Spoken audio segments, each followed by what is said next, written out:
JHSF, excelência em alta renda reconhecida internacionalmente. Olá, bem-vindos e bem-vindas ao Café com o Investidor, o programa do Neofeed que entrevista os principais investidores do Brasil. Eu sou Ralph Manzoni Jr. e falo direto do estúdio do Neofeed. O meu convidado de hoje é Leonardo Otero, sócio da Arbor Capital. Leonardo, tudo bem? Oi, Ralph, obrigado pelo convite. É um prazer estar aqui nos estúdios da Neofeed, bater um papo sobre mercado, contar um pouquinho da nossa história. Legal, Leonardo. Vamos começar então pelo começo. Como surgiu a Arbor Capital? Legal. Eu gosto de falar que a Arbor é uma junção do empreendedorismo, né, com a gestão de recursos, né?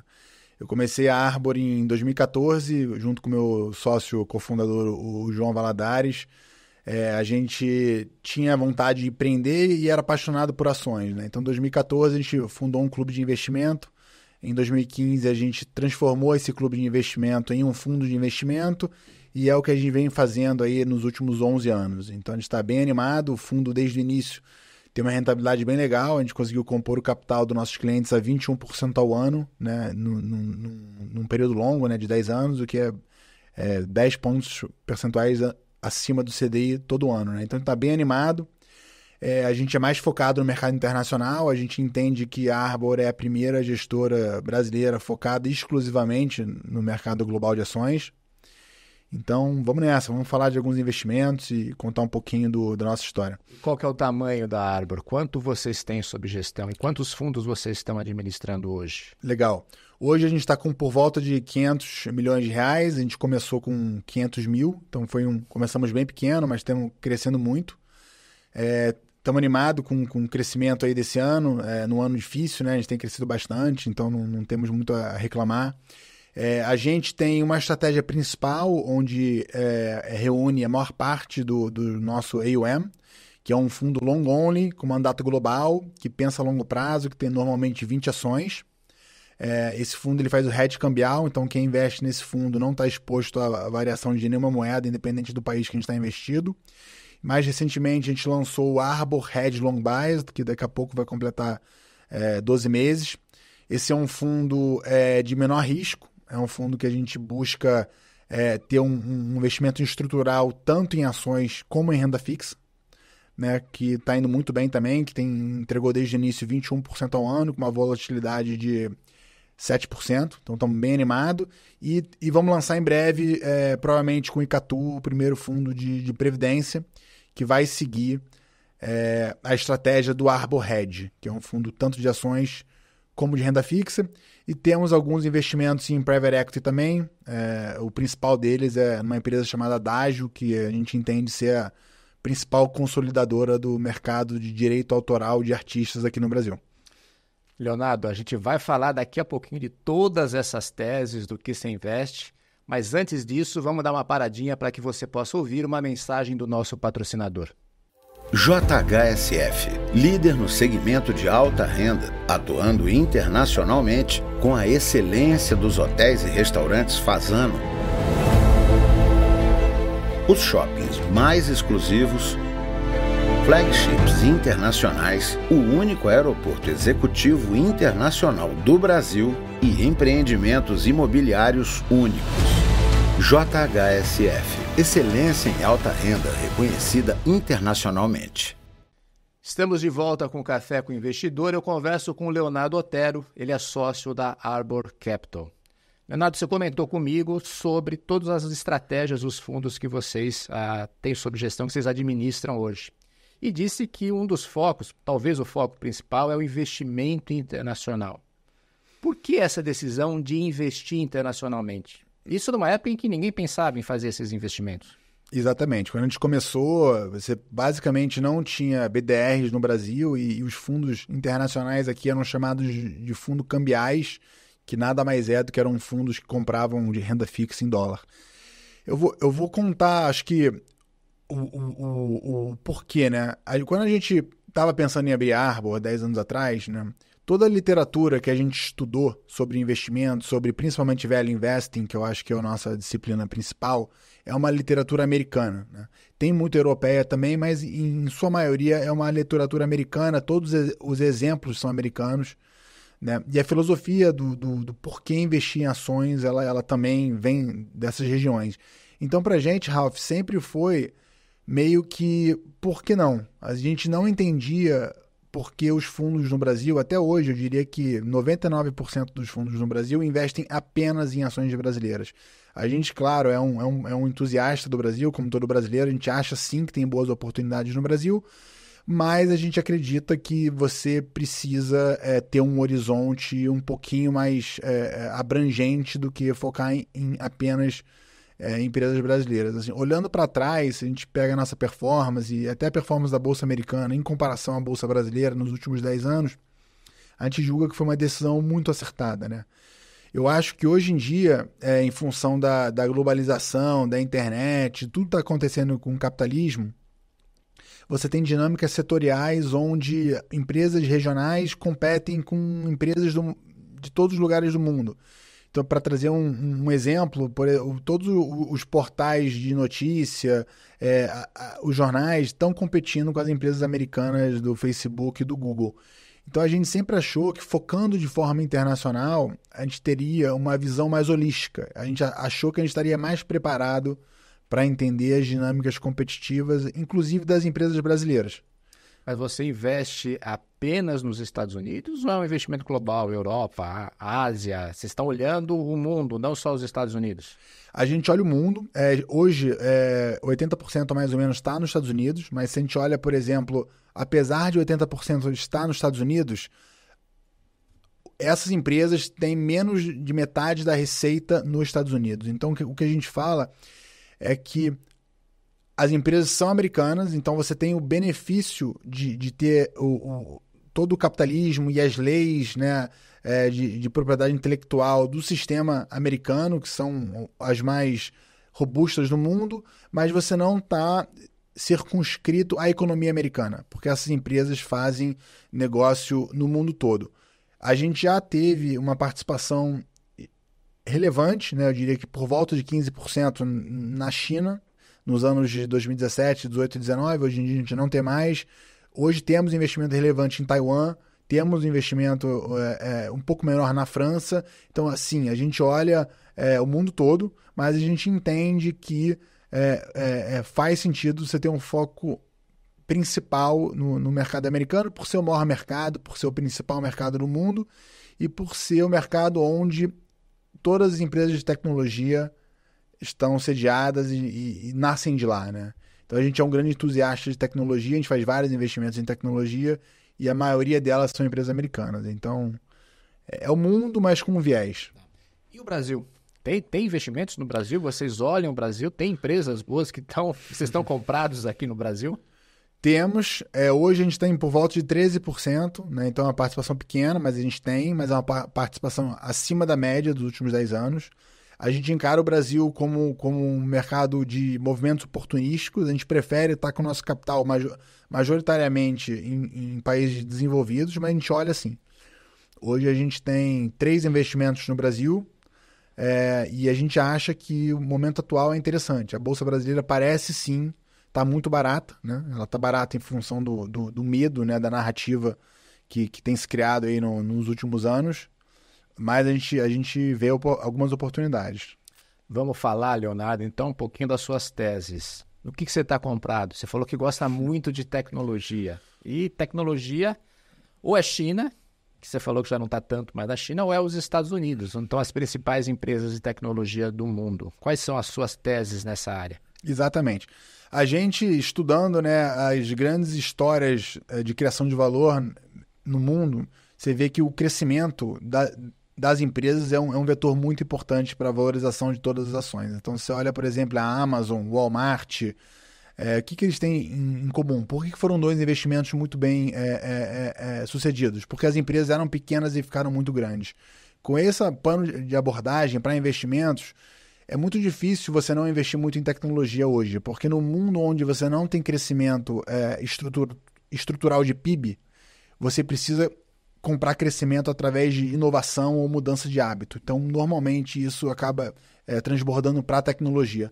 Falando do nosso portfólio, Ralf, hoje a gente está com alguns investimentos focados no tema de inteligência artificial. A gente acha que depois da internet, inteligência artificial vai ser, sim, uma tendência de longuíssimo prazo, né? Se você olha as grandes ondas de criação de valor em bolsa, elas normalmente são em volta de inovação.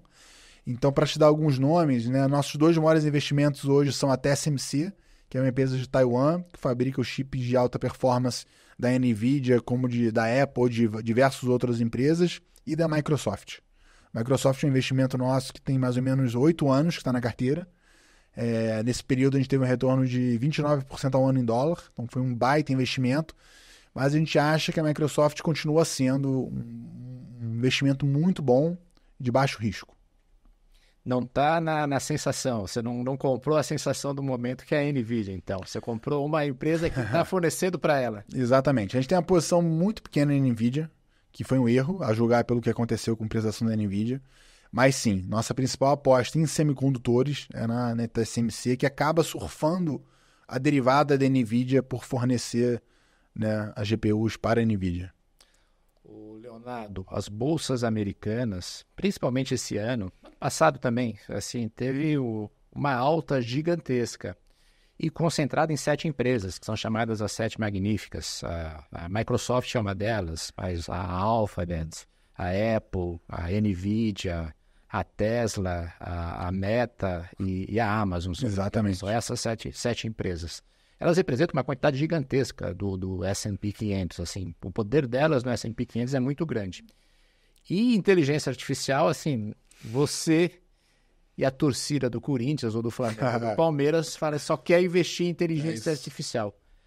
Não é um exagero, não é uma bolha que está se configurando aí em cima da inteligência artificial, não é muito cedo ainda para essas previsões tão positivas em relação a esse setor? Eu acho que sim. Dá um pouco de desconforto o nível de atenção que a mídia especializada dá para esse tema. Por outro lado, eu acho que a forma como a gente tem abordado, Ralf, inteligência artificial, a gente é um grande entusiasta. Eu acho que diferente da última bolha de cripto, hoje você já tem produto, você já tem, né, que o pessoal chama de product market fit, né, em inteligência artificial. O maior deles é provavelmente o assistente ChatGPT ou Copilot, e também o GitHub Copilot, que é o serviço da Microsoft que ajuda o pessoal a programar, né? Então, eu acho que é um pouco empírico, que já está tendo muita adoção. Por exemplo, a OpenAI já tem uma receita relevante. A maioria das Fortune 1000 do mundo já usam as APIs da OpenAI. Então, eu acho que a gente já está vendo, né, uma grande adoção. Quando você vê surveys de CTOs de empresas globais, todo mundo fala que pretende aumentar o gasto em inteligência artificial. Então, o direcional, na minha opinião, ele é claro. Assim, o que acontece, sim, é que às vezes o mercado coloca tudo no preço no momento zero, né? Então, um dos motivos que a gente nunca teve NVIDIA como uma posição importante era porque a gente via que, na ausência de lugares para investir na tese de inteligência artificial, o mercado concentrava todo o capital na NVIDIA, que é claramente o maior vencedor. Então, a gente aborda, a gente é um entusiasta, mas a gente acha que a gente investe da forma mais segura possível nesse tema. A gente não vai nos investimentos mais especulativos de inteligência artificial. E como é o trabalho que você faz para decidir investir numa empresa? Você falou da Microsoft. A Microsoft é uma das empresas mais antigas do setor de tecnologia e conseguiu se reinventar. E tem várias novas que tomaram o lugar da Microsoft e que são extremamente bem-sucedidas. O que faz você falar, poxa, eu vou investir na Microsoft e não vou investir, por exemplo, na Amazon? Boa. A gente tem algumas características que a gente busca em todos os nossos investimentos. A primeira delas é crescimento elevado e de longo prazo. Assim, parece um bordão meio clichê, mas não não são a maioria das empresas que crescem duplo dígito há muito tempo e vão continuar fazendo isso por muito tempo. Então, todos os nossos analistas são estruturados de forma a procurar grandes tendências de longo prazo que, como consequência, vão possuir empresas que estão em crescimento de forma estrutural de longo prazo. Essa é a primeira característica importante, que em todos os nossos investimentos vão ter essa característica. A segunda importante é lucratividade, né? Não basta você crescer de longo prazo, você precisa dar lucro, você precisa ter um alto, né, retorno sobre capital. A gente também prefere países que têm uma política e uma economia mais estável. Então, a gente considera regiões que algumas regiões fazem mais sentido do que outras. E, por último, você precisa ser muito diligente com valuation, porque o maior risco, normalmente, do nosso tipo de investir é você pagar muito por essas empresas. Porque se você olhar a nossa carteira hoje, a gente não tem nenhuma empresa especulativa. São todas empresas normalmente grandes, extremamente bem posicionadas, com vantagens competitivas enormes e que, em sua maioria dos casos, o mercado reconhece essa qualidade. Então, não são empresas muito baratas. Então, a gente precisa ser muito diligente para não ficar eufórico em momentos que o mercado está subindo. No Brasil, que você disse que a carteira está acima da média, quem que você está apostando? Hoje, nosso principal investimento no Brasil que destoa completamente do perfil de todas as empresas que eu comentei, que a gente encara quase como uma exceção, é a ação da PetroRio. É uma ação que a gente investe há vários anos. E é uma tese que o pessoal chama de roll-ups, né? É uma tese onde uma empresa, ela por estratégia, compra várias outras empresas de forma sequencial, rápida e com uma estrutura de capital otimizada, por assim dizer, com dívida também.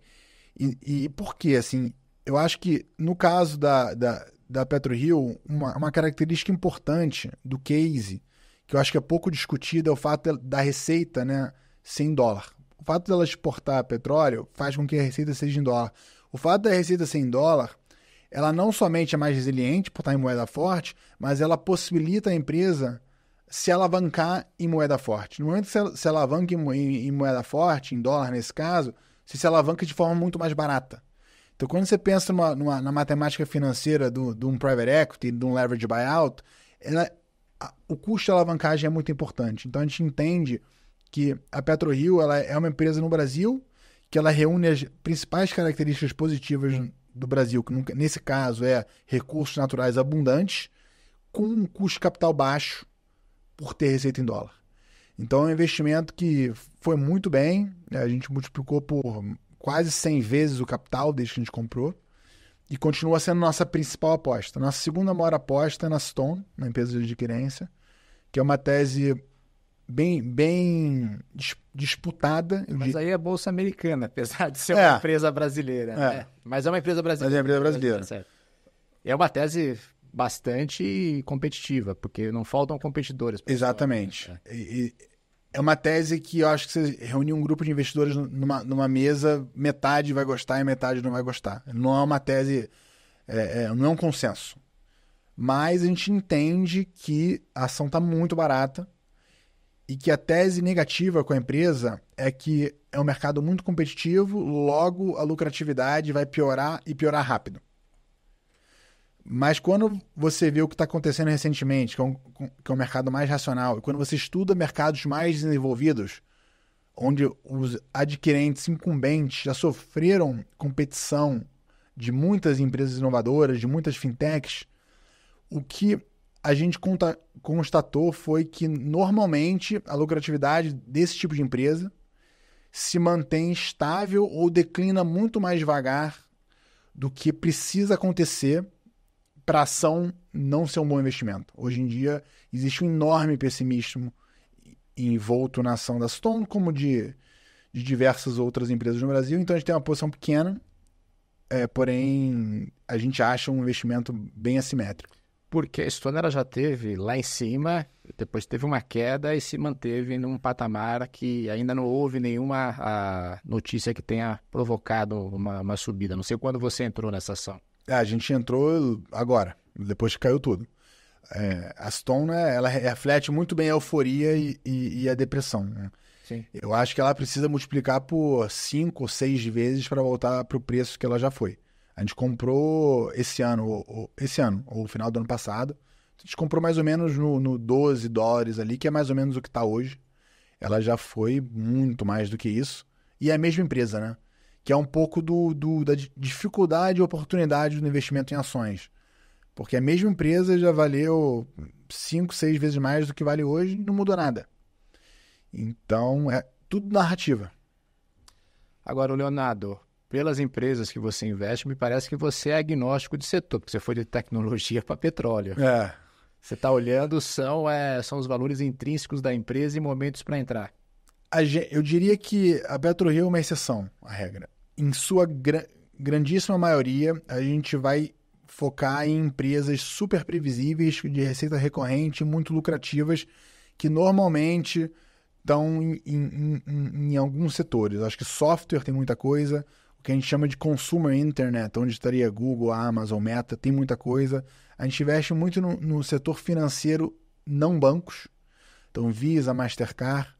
Então a gente é agnóstico, sim, Ralph, em setor, mas a gente não é agnóstico em características de empresa. Todas as nossas empresas precisam ser muito previsíveis, mas a gente separa uma parcela menor do nosso fundo para investimentos oportunistas, que é no máximo 15%. Então, dentro desses no máximo 15%, a gente tem, por exemplo, a PetroRio, a gente tem uma Stone, que são posições menores, de maior risco, por não serem tão previsíveis, mas a gente entende que você precisa ser um pouco flexível. Assim, às vezes as oportunidades estão, sim, em setores diferentes. E pelo perfil do fundo, você carrega por muito tempo? Muito tempo. O Google está há 10 anos na carteira, a Microsoft há 8, a Amazon 7. A gente tem o Booking.com, que é um investimento que a gente gosta muito, está na carteira desde a cota 1 do fundo. Então a gente carrega muito. Assim, uma decisão nossa de alocação de tempo esse investimento, ele é perecível ou não é? A gente não quer investir tempo estudando uma empresa que não tem um futuro longo. Por mais que ela esteja muito barata no momento, a gente prefere alocar tempo em coisas que a gente sabe que ao longo do tempo podem dar oportunidade. Podem estar cara hoje, mas eventualmente elas podem dar oportunidade. Ô Leonardo, você comentou também que vai lançar um fundo de previdência com o Icatu. Me parece que é uma estratégia bem diferente da atual. Por que entrar em previdência? A gente acha que o produto de previdência ele é muito bom para o cliente, né? Com todos os incentivos tributários. E depois que a gente lançou o Arborhead, que é nosso fundo long biased, que combina tanto ações como renda fixa, a gente percebeu que a gente conseguia pegar esse mesmo mandato, que está indo super bem, e adaptar ele quase que perfeitamente para uma estrutura de previdência. Então a gente ainda não lançou o veículo, mas a gente acha que faz todo sentido tê-lo também. Então é um projeto que a gente tem para o final desse ano e que a gente quer colocar de pé assim esse ano ainda. E ele vai misturar renda fixa com ações. Vai misturar renda fixa com ações. Nos Estados Unidos você tem uma figura que é o portfólio 60-40, que grande parte das aposentadorias americanas estão investidas nessa lógica de portfólio, que é 60% em ações e 40% em renda fixa. A gente tropicalizou um pouco e o nosso é 50-50. Então você vai ter 50% em ações, esses 50% em ações serão na mesma carteira do nosso long only, na sua maioria offshore, redeado para real, sem exposição cambial, e os outros 50% a gente vai fazer renda fixa no Brasil. A gente acha que se você combinar o que o Brasil é melhor, renda fixa, e o que os Estados Unidos é melhor, renda variável, num produto, teria sido excelente nos últimos 10 anos em termos de backtest. O nosso fundo, que está por volta de 10 meses, está excelente, e eu acho que o nosso novo fundo, e eu acho que não vai mudar. Eu acho que quando a gente voltar aqui 1, 2, 3, 5 anos, eu acho que vai se provar uma estrutura de portfólio inteligente. Renda fixa Brasil, renda variável Estados Unidos.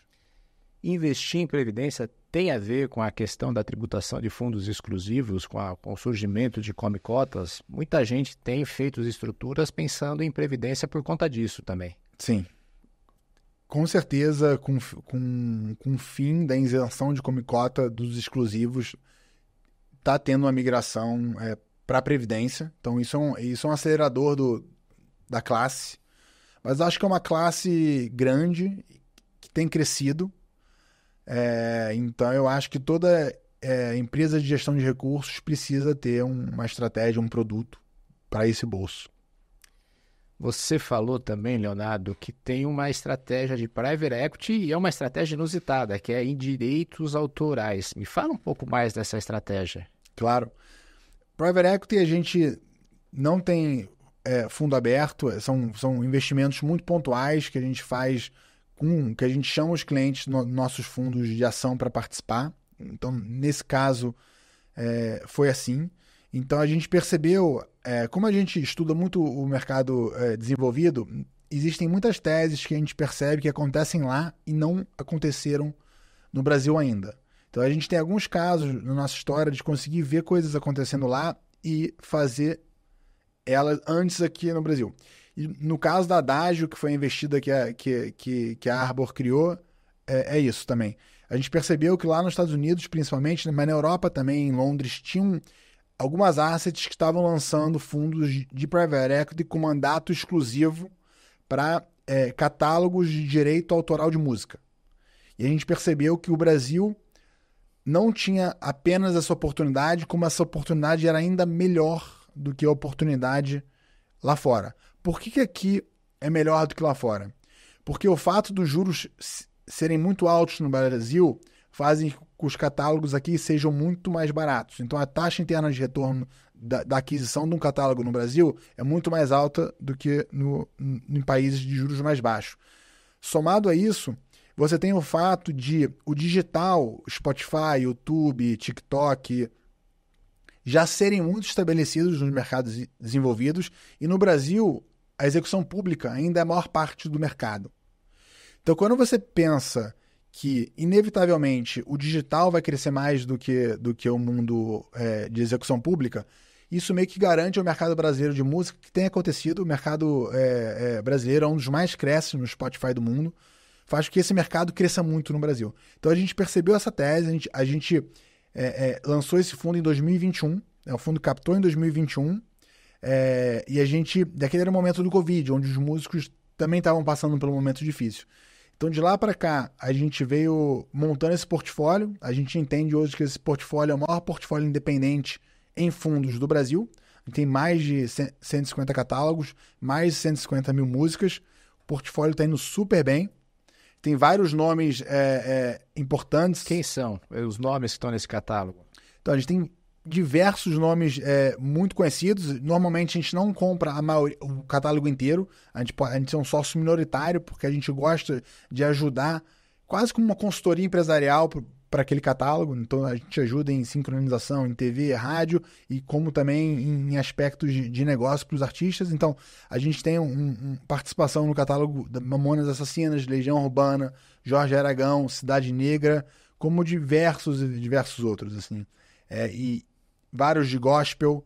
A gente investe em muitos compositores. Às vezes o intérprete, quem canta, é o famoso. Mas em muitos casos, quem escreve, às vezes tem um economics maior do que quem canta. Então a gente até, como estratégia, foca mais em compositores do que em intérpretes.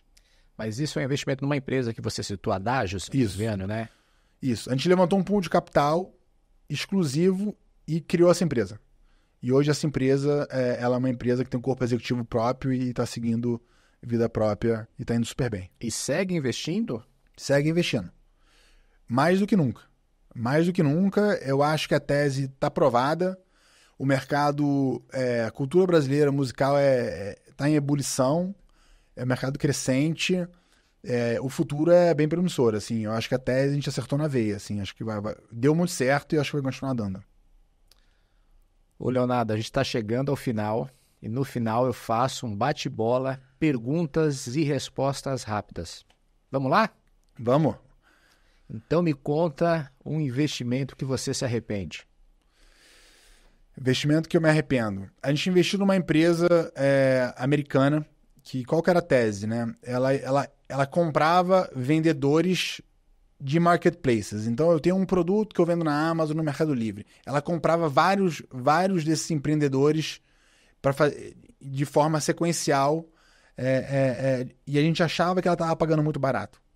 Mas o que a gente foi perceber é que existia manipulação nos números e que as empresas que eles compravam não eram muito saudáveis. Muitos desses produtos acabavam sendo meio que durando pouco. Então foi um investimento, ela chamava Mohawk, ela é uma empresa americana, foi um investimento traumático assim, que a gente fez e foi nosso pior investimento nesses 10 anos. Vocês já saíram dele? Já. Graças a Deus. Pegaram, reconhecer o prejuízo aí na brincadeira. E o contrário, investimento que você se orgulha? Acho que bom que tem vários, né? Eu acho que para escolher um, eu diria que Microsoft. Por quê? Porque às vezes o investimento mais óbvio, por ser óbvio, ninguém faz.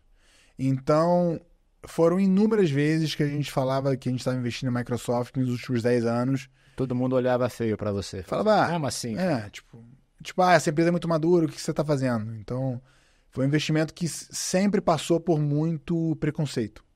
Como está agora? Bolha, não sei o quê, está muito grande. Então, assim, é um investimento que pouquíssimas pessoas carregaram do tamanho que a gente carregou nos últimos 10 anos. Leonardo, e um aplicativo que não pode faltar no seu celular? WhatsApp. Pô, eu vou tirar essa pergunta porque é a resposta padrão aqui. Se não fosse o WhatsApp, eu falaria o Twitter. Eu gosto bastante do Twitter. Eu acho que para notícia, consumir notícia, tem o FinTwitch, né? Que é aquela figura sim. que eu gosto, eu acho que tem muita informação valiosa lá. E Leonardo, por fim, todo mundo tem uma frase, um mantra que leva para a vida. Qual é o seu? Eu acho que é foco no que é importante. Tem até um grupo comigo mesmo no WhatsApp que é Focus in What Matters. Que às vezes tem muita coisa que não é importante, que às vezes te distrai, seja no campo pessoal ou profissional. Leonardo, legal. Muito obrigado aqui por participar do Café com o Investidor. Obrigado pelo convite, Raul. Foi um prazer. Este foi o Café com o Investidor. Eu conversei com Leonardo Otero. Ele é sócio da Arbor Capital. Você pode assistir este programa e outros episódios do Café com o Investidor no site do Neofeed ou também na nossa página no YouTube. Agora, se você quer apenas ouvir o Café com o Investidor, pega aí o seu tocador preferido de podcasts e segue a gente. Obrigado e até o próximo episódio.